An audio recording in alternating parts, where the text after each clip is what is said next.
मोटा आदमी की पहले छोटा लड़का, वही ना खा पी के मोटा होगा।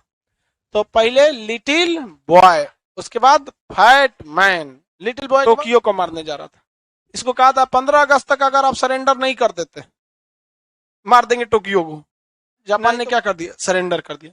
देखिए जो परमाणु बम गिरता है, परमाणु बम एक्चुअली खतरनाक नहीं होता है। तो पहले हिरोशिमा में 6 अगस्त 1945, और उसके बाद एन आता है, एबीसीडी में पहले एच आ जाता है।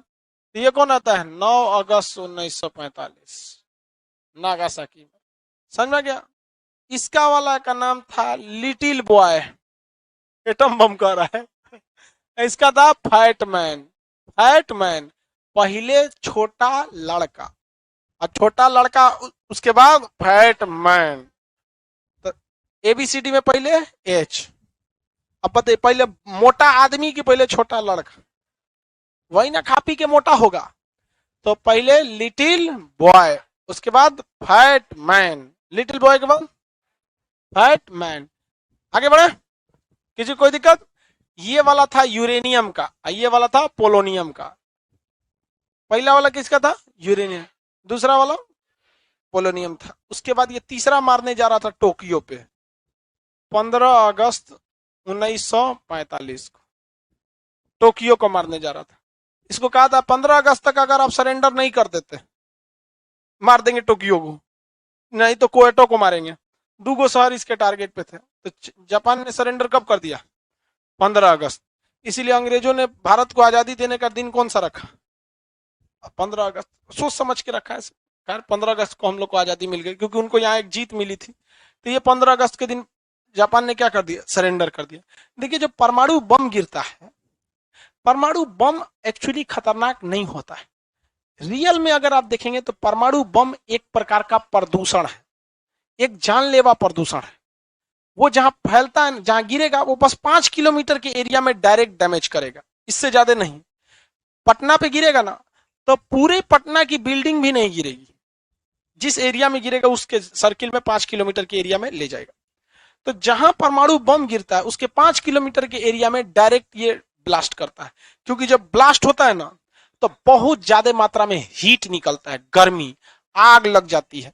और जब कभी भी तेजी से कोई चीज जाता है तो वो हवाओं को क्या करता है, ढकेलता है, और ये हवाएं शॉक वेव का रूप ले लेती हैं और बिल्डिंग को क्या कर देती हैं, गिरा देती हैं। यहां तक में इसका जो मतलब खतरा है वो उतना नहीं होता है। मेन इसके बाद काम करते हैं एक्सरे। क्या करता है, एक्सरे। एक्सरे का काम होता है। ये क्या करता है, जितने छोटे मोटे चीजें सबको छेद देता है। हम लोग की जो बीमारियों की जांच होती है, हड्डी में छेद सुराख तो नहीं है, या दांत में कहीं होल तो नहीं है, या सोना चांदी में कहीं बीच में छेद तो नहीं है, हीरा लिए हैं कहीं बीच में छेद तो नहीं है, इसकी जांच के लिए किसका प्रयोग करते हैं, एक्सरे। तो वो एक्सरे 6 रोंटगन का होता है। जबकि अगर हमारे ऊपर डॉक्टर 20 रोंटगन का लगा के कहेगा सीना का एक्सरे करना है तो नुकसान कर देगा, हम बीमारी पैदा कर सकता है। इससे 250 रोंटगन का निकलता है। इससे एक्सरे कितना निकलता है, 250। आदमी यहाँ खड़ा करेगा ना तो मांस उड़ा देता है, कंकाल बच जाता है, इसे झड़ जाएगा आदमी उठाएगा, अरे चाचा कहाँ गए, समझ में गया, उड़ा देता है।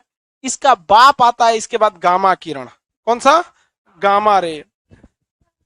ये तो ससुरा तनी सा बकस भी देता है, एक्सरे हड्डियों को नहीं छेदता। गामा की भेदन क्षमता सबसे ज्यादा, मार देता है कहां पर, दिल गुर्दा सब छेद देता है। इसके अलावे ये विकिरण अगल बगल की हवाओं में चला जाता है, और जब ये हवाओं में फैलेगा ना तो ये दूर जाएगा तो शक्तिशाली नहीं रह पाता है, लेकिन फिर भी इतना शक्तिशाली रहता है कि हमारे शरीर में घुस जाता है। और हमारा शरीर जो है वो कोशिकाओं से बना है, और कोशिकाओं में क्या है, डीएनए है। क्या है, डीएनए। और डीएनए के इस न्यूक्लियोटाइड को पता है कि अगली आने वाली पीढ़ी में एक का काम है हाथ बनाएगा, एक का काम है कान बनाएगा, कोई किडनी बनाएगा, कोई गुर्दा, कोई फेफड़ा, कोई कुछ। ये जो देख रहे हैं ना, ये सब का बहुत ज्यादा जरूरत है। अगर एक्को को इसमें से हम क्या कर देते हैं, उड़ा देते हैं, यहां से मान के चलिए एक ठो को क्या कर दिए, यहां से उड़ा दिए, तो ये जिस चीज का निर्माण कर रहा था, हमारे शरीर में जिस अंग का निर्माण कर रहा था, तो आने वाली संतान में वो वाला अंग रहेगा।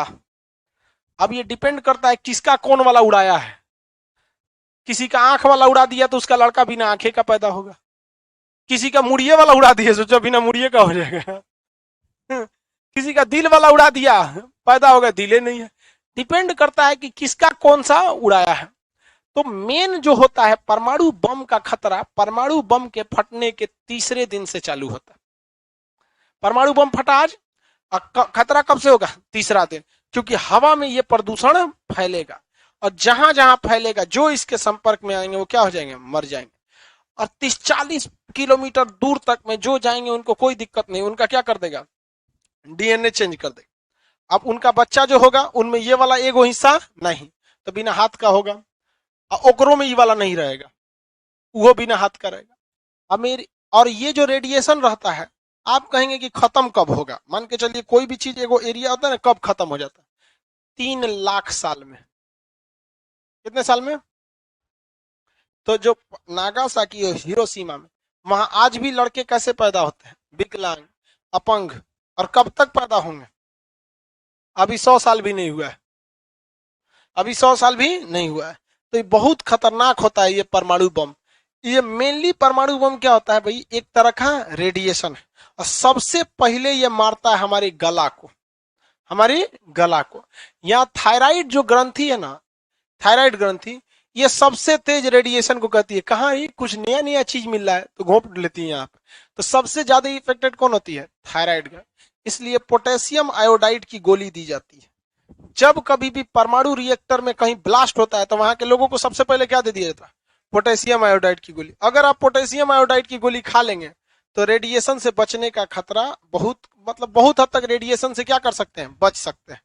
ऐसा एक बार गलती से रूस का परमाणु रिएक्टर भड़क गया था, चेर्नोबिल, उसका गलती से भड़क गया, अपने दिक्कत हो गया। जापान में कई गो परमाणु बम गिरा? 2 ठो। दोनों कब गिरा? 1945। और 2011 में इसका अपना ही भड़क गया है, फुकुशिमा। क्या नाम था? फुकुशिमा। फुकुशिमा परमाणु रिएक्टर जो है उसमें बिजली बन रहा था परमाणु से। अब वही भड़क जाएगा, कोई भी चीज बम का काम करेगा, सब भड़क गया वहां पे। जापान का किस्मतें फूटल है ससुरा। एक सबसे ज्यादा सुनामी कहाँ आता है? परमाणु बम 3-3 को कौन झेल लिया? 2 गो तो डायरेक्टे गिर गया, एक उसका अपना भड़क गया। अब जापान ने कहा है कि 2050 तक हमारा जितना भी परमाणु बिजली घर है सब हटा देंगे। रीजन क्या है? भड़क रहा है, उसके बाद फूड चेन क्या हो जा रहा है? खराब हो जा रहा है। इवन कि वहां जो पेड़ पौधे भी उगते हैं ना, वो भी पेड़ पौधा भी विकलांगे होता है। आम फलेगा, गुठलिए नहीं रहेगा, चाहे खाली गुठलिए हो जाएगा। छिलका है अंदर, गुठली है, गुद्दा का पते नहीं है। आम निकलेगा, पत्तिए नहीं है, सब चीज डिस्टर्ब हो जाते हैं। तो परमाणु बम जो है ना, वो डायरेक्ट उतना नुकसान नहीं करता है जितना इनडायरेक्ट करता है। वो एक तरह का क्या है? रेडिएशन है। और इससे भी खतरनाक होता है हाइड्रोजन बम, लेकिन वो उससे प्रदूषण नहीं होता है। अगर यहां परमाणु बम मारेंगे ना तो 5 किलोमीटर डैमेज करेगा, हाइड्रोजन बम मारेंगे तो 20 किलोमीटर डैमेज करेगा, लेकिन बस उतने भर, उसके बाद उससे रेडिएशन नहीं निकलता है। तो आप बताइए, आपको अगर मौका, अगर मान के चलिए आप कहीं मौका मिले तो परमाणु बम मारेंगे कि हाइड्रोजन बम? मारो परमाणु बम यहाँ पे सीधे। यहाँ तो कहेगा कि खतरनाक कौन होता है? शक्तिशाली हाइड्रोजन बम और खतरनाक परमाणु बम। शक्तिशाली, इससे भी खतरनाक होता है नाइट्रोजन बम। वो खाली जीव जंतु को मारता है, मारेगा ना तो ऑक्सीजन गायब कर देगा। टेम्परेचर बढ़ा देगा, ऑक्सीजन गायब कर देगा, खाली आदमी मरेगा। यहाँ पे अगर नाइट्रोजन बम मारेंगे तो खाली हम लोग मरेंगे, कैमरा चालू रहेगा, खान सर लाइव। और ओकरा का मतलब है ऑक्सीजन से, समझ आएगी नहीं? सांस उस लेने की क्षमता खत्म कर देता है वहां पे। कोरोना कैसे है? केवल आदमियों को मार रहा है। सेम वैसे ही कौन बम है? नाइट्रोजन बम। तो ऐसा जगह अगर किसी का जमीन कब्जियाना है तो कौन बम मार दीजिए? नाइट्रोजन बम। पाकिस्तान के लिए आप लोग कौन सा सोचे हैं? हाँ, नाइट्रोजन बम। रीजन क्या है कि कानून कहता है कि अगर कोई व्यक्ति मर जाता है तो उसकी संपत्ति उसकी हो जाती है, जो उसका मतलब उसके पिता दादा उसकी हो जाएगी।